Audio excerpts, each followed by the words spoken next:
Chris Potts from Charlotte, North Carolina. So I'm the oldest of five. Uh, Four boys, one girl. Definitely being the oldest. A lot of pressure. Definitely to take care of your siblings, set an example, be that leadership in the household, especially after my father left. After a couple of years, I was definitely like the man of the house with my moms and all that good stuff. So definitely one of those things where you kind of had to step up to the plate and grow up a little faster than you want to. Didn't get to always go to all the cool parties and all the good things like that other high school kids got to do. Like I said, I'm from Charlotte. Grew up in Brooklyn, New York. Moved back here in 2002. Attended West Mecklenburg High School where I did graduate, and went on to North Carolina A&T. At North Carolina A&T, I majored in health and physical education with a minor in business administration. And after that, I only did 1 year there, and then I ended up transferring to UNC Charlotte.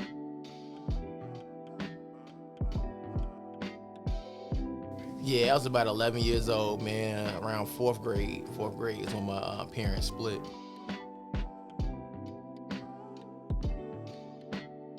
It was tough. I ain't gonna lie, it was tough. Like I said, I'm the oldest of five, so like with my father leaving, and the way he did, it was just one of those things where, like, you don't understand it. You don't know why your parents are going through the things they're going through, and why dad has to live somewhere else, and we with moms all the times. But it was tough, man. Like I said, I had to grow up fast and really like help my mom out a lot more around the house. That means like babysitting, cooking, cleaning, getting my brothers and sisters to school, all that good stuff. Like that was some of the responsibilities that I picked up like after my pops left.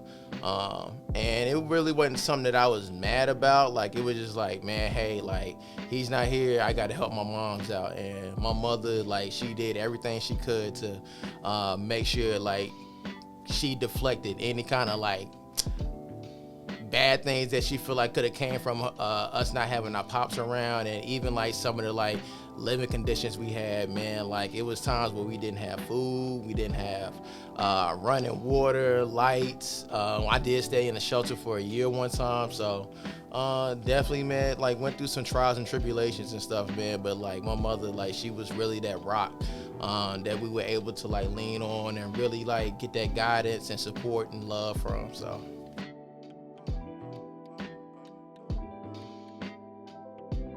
I was about 13 at that time, man. So I was just entering, I think I was in the middle of middle school. So, you know what I'm saying? Like trying to go through middle school, that's probably one of those prime years where you like, man, like you don't want nobody to know, because like kids in middle school have no filter at all, man, no feelings. So it's definitely one of those things where you trying to like hide it. Man, I'm coming to school, I got holes in my shoes.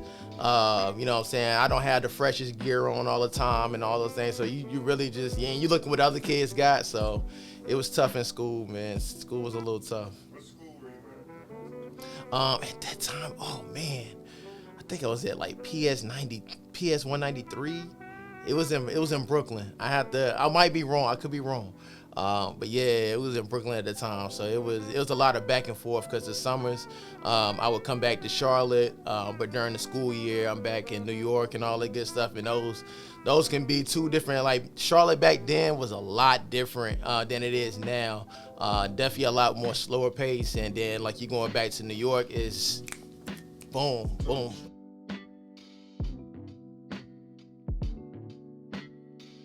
Man, very briefly, I want to say about maybe like 2 years ago, but I didn't even really like dive deep. I did let him know that a lot of things that like he did and didn't do did affect me, and like how some of the responsibilities I had to pick up. But me and him never really had like that sit down conversation as far as like really like diving deep into it, and you know what I'm saying, expressing like how that made me feel, and you know what I'm saying, like my life could have been completely different had he been around. And me not really having like a real like older male like father figure in my life, like I had to teach myself a lot of things. And there's a lot of things like a woman like can't teach you, as, you know what I'm saying, as far as like trying to be a man and things you're responsible for as a man. But my mom did a really good job, you know what I'm saying, like trying to fill the shoes when it came to, you know what I'm saying, like me, like being a respectful young man, treating women the right way. You know what I'm saying, like how to take care of like kids. I'm taking care of my siblings, like, you know what I'm saying, like like I said, I'm feeding them, I'm clothing them, like I'm trying to make birthdays and Christmases happen alongside my mom. So yeah, you definitely kind of have to like kind of teach yourself, and you know what I'm saying, pray that you don't go down the wrong path. I did have friends in my circle sometimes that wasn't the best influence on me, but I don't know, like I was so afraid of my mother. I didn't go to the extremes. I would do little things here and there, but never the extremes. I was too worried about like what my mother was going to say when I got home, or like just hearing her voice like when she's mad. Like that's just put some fear in my heart.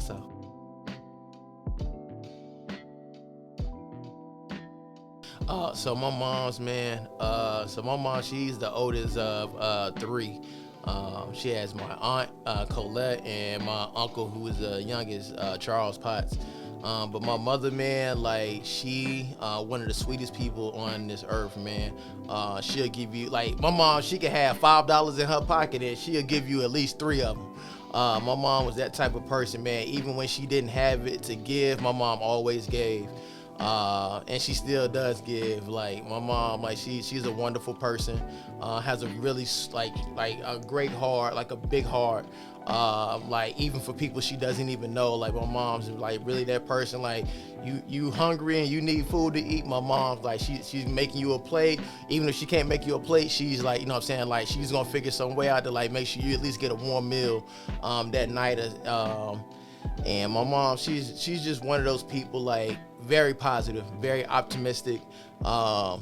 Like I can't ask for nothing more than a mother, man. Like even and I tell my girlfriend all the time, like my mother, like she's not that, like even though I can be a mama's boy sometimes, like my mom is not gonna always be on my side. Like if I'm in the wrong, my mom, she addresses that and she lets me know, like, yo, Cam, you wrong. Oh, just so y'all know, my nickname is Cam, so I've ever referred to myself as Cam. Yeah, my middle name is Cameron.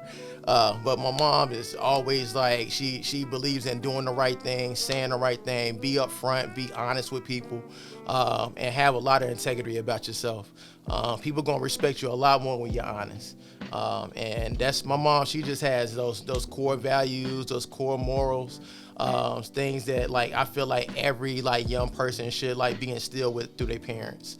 And yeah, man, I ain't like I couldn't ask for anything more like my mother, man. Like I love that woman to death. Talk about loving a black woman. Man, loving a black woman, man, it's a wonderful thing. I think with loving a black woman, man, you definitely have to be proud. Definitely have to like definitely like show that love that you have for that black woman, man. My woman in particular, man, like I love her. And people have all different types of like personalities, characteristics, and things of that nature. But I will say with Lakia, I really took the time out to actually like learn her. It definitely wasn't the smoothest in the beginning, but like with her, it was definitely one of those things where like I was so intrigued with her, just definitely like wanted to like learn every like ins and out of her. Man, she's a wonderful person, has a very big heart. She probably wouldn't think she has the heart that I'm saying, but she does. Like she really loves people, man. She loves the people that's around her, especially when it comes to like family and friends, man. She's always there. But to get back to the question, like loving a black woman, man, it's something I definitely take a lot of pride in, man. Just like uplifting black women, definitely being there, being a support system. Not saying you got to be a feminist and all this good stuff, but like definitely, man, supporting your black women when it comes to like equal employment, equal rights. Equal pay, and the list goes on. But like loving a black woman is a really good thing, man. Like, and such a big support system especially for us black men. If you're a really good black woman in your life, man, like please hold on to her, man. Please hold on. You take care of her, she's gonna take care of you. And I could go all day. I could go all day. But definitely, man, like I wouldn't trade it for anything in the world, man. I love my black women, love my black queens. I love my black queen in particular. My son, Cam, Christopher Cameron Potts Jr. He's currently 10. He just had a birthday, November 22nd. Man, when Cam came about, man, he changed my entire life. Definitely, I always had patience, but with Cam, it wasn't about me no more. It was all about him. And like just growing up with my siblings, like, and taking care of them, I think that did kind of help me out as far as like taking care of my son and just, you know what I'm saying, like catering to all his wants and needs. But he really like slowed me down. I know me, I was used to a fast pace of life, going out all the time, doing things when I wanted to do it, playing ball, doing this, that, and the third. And like, he really like slowed me down and made me focus on like things that were really important in life, and really just like prioritizing things differently.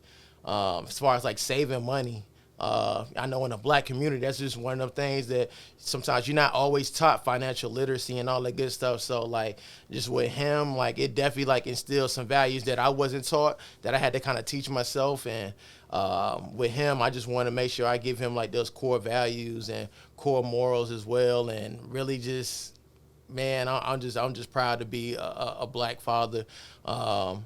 And you know what I'm saying, like in the day and age that we live in now, I mean, even when I was growing up, I don't feel like too much has changed. It's just more magnified, like with the phones and the cameras and things that we have nowadays. But definitely like just really giving him the guidance and really having those like deep one-on-one conversations with him, as far as like how he needs to handle himself out here in the world and how he needs to approach certain situations, and just really setting him up with the tools and the knowledge to, you know what I'm saying, like really handle himself out here in this world. It could be a cruel world at times, especially being a black man in 2022. So yeah, but man, Cam, that's my pride and joy, man. I love him to death.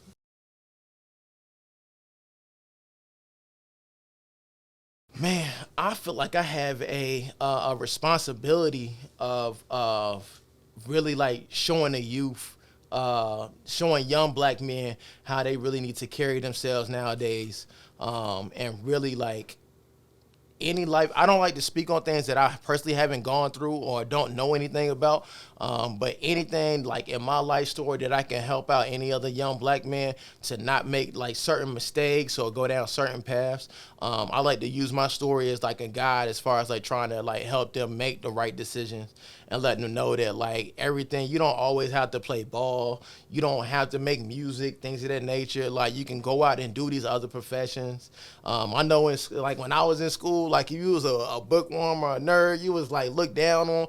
Like if my son wants to be a nerd or XYZ, like go right on ahead. If that's gonna get you into college and all that good stuff, go ahead. I'm gonna support you 100%. But like as far as like being a black man right now, like man, I'm very proud. I definitely want to keep lifting up my black men out here. You know what I'm saying? Let's really like band together. Let's really like, you know what I'm saying, like create an example for these young men to have, so that they can, you know what I'm saying, teach their sons, and like we can break these generational curses and things of that nature and really like, you know what I'm saying, like put that spotlight on the black community and black men and really like, you know what I'm saying, make some great things happen.